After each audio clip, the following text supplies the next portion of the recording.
తెల్లారు లేస్తే వీళ్ళకి డబ్బులే యావ తప్ప, ఢిల్లీకి మూటలు పంపి ఎట్లా కాపాడుకోవాలన్న యావ తప్ప, ఎట్లా కేసీఆర్ గారిని మన పార్టీని బదనాం చేయాలా, ఎట్లా ఇబ్బంది పెట్టాలన్న ఆలోచన తప్ప ఒక్కటంటే ఒక్కటి పని చేసి ప్రజలకు ఇచ్చిన హామీ నెరవేర్చాలన్న సోయి మాత్రం లేదు, ఇంకా రాదు కూడా నాకు తెలిసైతే. నేను మిమ్మల్ని అందరినీ దయచేసి ప్రార్థించేది ఒకటే, మరి చాలా దూరం నుంచి 300-350 కిలోమీటర్ల దూరం నుంచి కూడా మీరందరూ వచ్చినారు, దానికి ధన్యవాదాలు. కానీ మిమ్మల్ని ప్రార్థిస్తా ఉన్నా, మొదటి నుండి ఉమ్మడి ఖమ్మం జిల్లాలో ఏంటో కానీ మనకు తెలియదు, 3 ఎలక్షన్లు కొట్లాడినాం మనం తెలంగాణ వచ్చినాక, 14లో, 18లో, 23లో. ప్రతిసారి మనకు ఒకటే సీట్ వస్తుంది. ఆ ఒకటి అనే సంఖ్య దాటట్లేదు మనం ఎందుకో కానీ. అప్పుడు ఫస్ట్ టైం గెలిచినప్పుడు అప్పుడు ఏం గెలిచింది, కొత్తగూడెం మొదటిసారి, కొత్తగూడెం ఫస్ట్ టైం, తర్వాత ఖమ్మం, మళ్ళీ తర్వాత భద్రాచలం. ఈ మూడే, ఇంకా కొత్తగూడెం, ఖమ్మం, భద్రాచలం. నా రిక్వెస్ట్ మీ అందరితో, అంటే అటు కాదు, కాదు ఒకటే సరిపోదు మరి. ఈసారి మనుగురు ఇస్తాం అంటున్నాడు ఆయన, ఒక మనుగురు సరిపోదు స్వామి. 10 సీట్లు ఉన్నాయి ఉమ్మడి ఖమ్మం జిల్లాలో, ఇంకా చెప్తాను ఇంకా డీలిమిటేషన్ అయితే కొన్ని పెరుగుతాయి కావచ్చు. నేను మీ అందరితో ప్రార్థన, మీ అందరినీ రిక్వెస్ట్ చేసేది, మాకు కూడా ఏంటంటే 300 కిలోమీటర్ల దూరం కదా అని కొద్దిగా తక్కువ రాకపోక తక్కువ, ఈ దగ్గర ఉండే కాడ ఎక్కువ తిరుగుతాం, దూరం కాబట్టి అప్పుడప్పుడు మా అన్న పిలిస్తే చుట్టపు చూపుగా వచ్చేది పోయేది, లేకపోతే తక్కువ. కానీ మీరంతా చైతన్యవంతమైన ప్రాంతం. నేను ఎట్లాగో 10-11 తారీఖు వస్తున్నాను, భద్రాచలం తర్వాత కొత్తగూడెం నేను వస్తున్నాను. కానీ మీ అందరితో రిక్వెస్ట్ ఏంటంటే దయచేసి సింగరేణిలో ఉండే మేధావులు, ఆలోచన పరులు, విద్యావంతులు, మీ బాధ్యత కేవలం సంఘం కాడికే కాదు, మీ బాధ్యత కేవలం మీ టీబీజీ కేసుకో లేకపోతే మీ సంస్థ కాడికో కాదు.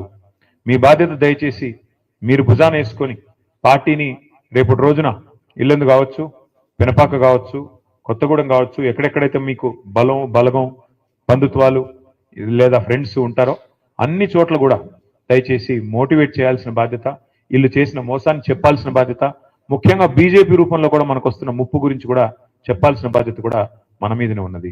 మనం తప్పకుండా ఈ రాష్ట్రాన్ని కాపాడుకోవాల్సిన బాధ్యత మన మీదే ఉంది. ఎందుకంటే ఒక కేసీఆర్ గారికి తెలంగాణ మీద ఉండే ప్రేమ, ఒక కేసీఆర్ గారికి తెలంగాణ మీద ఉండే మమకారం ఎన్నటికైనా కాంగ్రెస్ కానీ అదేవిధంగా బీజేపీ కానీ ఉంటుందా, ఒకసారి మీరు ఆలోచించాలని చెప్పి నేను కోరుతా ఉన్నాను. ఎందుకంటే తెలంగాణ అనేది ఆయన సావు నోట్లో తలబెట్టి తెచ్చిన రాష్ట్రం. అన్ని రాష్ట్రాలకి ముఖ్యమంత్రులు ఉంటారు, నాయకులు ఉంటారు. కానీ ఇక్కడ రాష్ట్రాన్ని తెచ్చిన వ్యక్తే ముఖ్యమంత్రిగా నిన్నటి దాకా నడిపిన రాష్ట్రం మన రాష్ట్రం, మన ప్రత్యేకత అది. నా ప్రార్థన మీతో దయచేసి ఈసారి మాత్రం గట్టిగా పట్టుబట్టాలి. అది లోకల్ బాడీ ఎలక్షన్ అయితేనేమి, పంచాయతీ ఎలక్షన్ అయినా, గల్లీ ఎలక్షన్ అయినా, లేదా ఢిల్లీ ఎలక్షన్ అయినా, ఏదైనా సరే ఈసారి మాత్రం ఎగరాల్సింది గులాబీ జెండానే. ఏదైనా సరే ఈసారి మాత్రం ఎగరాల్సింది మన కారు గుర్తే, మన నాయకుడు కేసీఆర్ గారి నాయకత్వంలో ముందుకు పోవాలి. దానికి మనం చిన్న ఇష్యూస్ ఉంటాయి, సంఘంలో ఉంటాయి, సంస్థలో ఉంటాయి, ఇంకోటి ఉంటాయి, వాటిని పక్కన పెట్టాలి. పొరపచ్చాలు లేకుండా మన నాయకుడు తిరిగి మళ్ళీ ముఖ్యమంత్రిగా తెలంగాణలో బాధ్యతలు చేపట్టాలనే లక్ష్యంతో తెలంగాణ ప్రజల కోసం, ఆయన కోసం కాదు, ఆయన ఆల్రెడీ 10 ఏళ్ళు చేశారు ముఖ్యమంత్రి, ఆయనకి ఏం కొత్త పదవి కాదు. కానీ ఈ రాష్ట్రం మళ్ళీ గాడిన పడాలి అంటే తప్పకుండా ప్రజలు గుర్తు చేసుకుంటున్నారు. ఈరోజు మీరు ఎవరినైనా చూడండి, మీరు చూస్తూ ఉంటారు కదా వీడియోలు, ఎక్కడ పోయినా గుర్తు చేసుకుంటున్నారు. ఎందుకు అంటే దానికి కూడా కారణం ఉంది. ఎప్పుడైనా పెద్దలు చెప్తారు, మన మధ్యన ఒక పెద్ద ఆయన ఉంటే ఆ వాల్యూ మనకు అర్థం కాదు, విలువ తెలవదు. ఆయన ఆ పొజిషన్లో లేనప్పుడే తెలుస్తుంది. ఎప్పుడైనా సరే చీకటిని చూస్తేనే వెలుగు విలువ తెలుస్తుంది, గాడిదని చూస్తేనే గుర్రం విలువ కూడా తెలుస్తుంది. ఇవాళ గాడిదలు ఎవరైతే ఉన్నారో, నేను చెప్పను ఏ గాడిద అంటే మళ్ళీ అదో కథ, వాళ్ళని చూసిన తర్వాత ఇవాళ కేసీఆర్ గారి విలువ ప్రస్ఫుటంగా తెలుస్తున్నది ప్రజలకి. అయ్యో ఎంత తప్పు జరిగింది, అయ్యో ఎంత తప్పు. రైతులైతే నేను చూస్తా ఉన్నా, కొంతమంది వీడియోలు చూస్తా ఉన్నాను నేను, తమ చెప్పు తీసుకొని తాము కొట్టుకుంటున్నారు. మేము తప్పు చేశాము, కాంగ్రెస్ కోటేసి మోసపోయాము, రుణమాఫీ అంటే మోసపోయాము, రైతు బంధు పెంచుతామంటే వీళ్ళు ఏది చేయరు, వీళ్ళ వల్ల కాదు, ఇంకా ఉన్నదే పొడగొడుతున్నారు వీళ్ళు అని చెప్పి బాధపడతా ఉన్నారు. మరి అట్లా ఉండే రైతులు కానీ, కార్మికులు కానీ, మహిళలు 1,67,00,000 మందికి మాటిచ్చినారు, మీకు నెలకు 2,500 ఇస్తామని. వీళ్ళు ఇస్తారా? తులం బంగారం అన్నారు. నేను చెప్పాను ముందే, బంగారం కాదు, వీళ్ళు ఇనుము కూడా ఇవ్వరు. ఇది ఇనుము ఏమైనా ఉంటే ఉల్టా ఎత్తుకపోయే బ్యాచ్ తప్ప ఇచ్చే బ్యాచ్ కాదు అది. అలీబాబా 45 దొంగల్లాగా వీళ్ళు మామూలు వాళ్ళు కాదు, ఇది దండుపాలెం బ్యాచ్ ఇది. ఆ బ్యాచ్ వీళ్ళు బంగారం ఇచ్చే బ్యాచ్ అసలే కాదు.